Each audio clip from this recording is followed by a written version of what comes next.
চলে এলাম ছোট্ট একটি রান্নার ব্লগ নিয়ে। আসসালামু আলাইকুম বন্ধুরা, কেমন আছেন সবাই?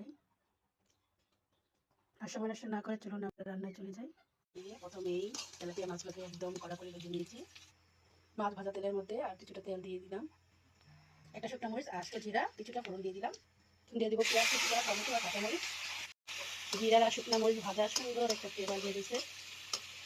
এখন এটাকে সুন্দর করে ভেজে মশলা দিয়ে কষিয়ে নিব। ঢাকা দিয়ে দিয়ে তাড়াতাড়ি সিদ্ধ হয়ে যাবে। লবণ, হলুদ, মরিচ, ধনিয়া, আদা, রসুন সব কিছু দিয়ে মশলাটাকে কষিয়ে নিচ্ছি।